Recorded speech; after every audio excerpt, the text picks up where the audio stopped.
என்ன மரத்தையே பார்த்து நடக்கிற? அது ஒன்றும் இல்லை. ஒன்றும் இல்லை பேர் பார்க்குறேன். பைத்தியம். அது எதுவும் இல்லை. நானும் எங்கள் மாமாவும் இங்கே ஒரு இடத்துக்கு வந்திருந்தோம். சும்மா சுற்றி பார்க்கலாம் அப்படின்னு வந்தோம். வந்த இடத்துல நான் கண்டிப்பாகவே எனக்கு பிறந்ததுலேருந்து ஃபோனில் வேணா இந்த மாதிரி பார்த்துருக்குறேன். நேரில் இப்போ தான் ஃபர்ஸ்ட் டைம் இந்த மாதிரி நான் பார்க்குறேன். என்னென்னு அப்படின்னா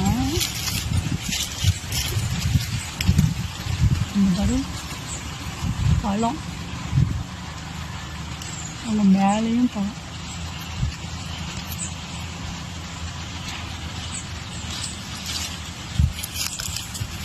ஆனால் காய் நிறைய இது வருது பால்.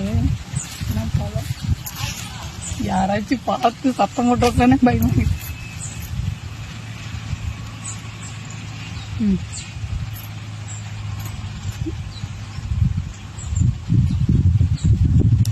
பயங்கரமான டேஸ்ட்டு. ஆனால் இது எல்லாம் ஆள் நடமாடுற இடம்தான். ஏன் இது இப்படி விட்டு வச்சுருக்காங்க? இல்லை யாராச்சும் திட்டுவாங்களா? இல்லை இந்த பழத்தை சாப்பிடக்கூடாதான்ட்டு எனக்கு தெரியல. எவ்வளோ பழமாக இப்படி தெரியுது. யாரு கண்ணுமே பட்டிருக்காதா? அது அதிர்ஷ்டம் யாருக்கு இல்லை. அந்த அதிர்ஷ்டசாலி நான் தான்.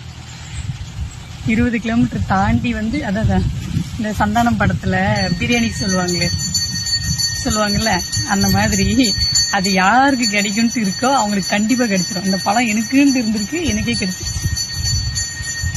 பயங்கர டேஸ்ட்டு. காசு மருந்து இல்லாம நம்ம எவ்வளவோ பழம் சாப்பிட்ருப்போம். மருந்தே இல்லாமல், தண்ணி கூட இல்லாமல் இந்த பழம் விளைஞ்சிருக்குது. எவ்வளோ ஒரு லக்கு இல்லை. கண்டிப்பாக இதெல்லாம் பறிச்சா 1 கிலோவுக்கு மேலேயே வரும். நிறைய பழம் தெரியுது பாரு.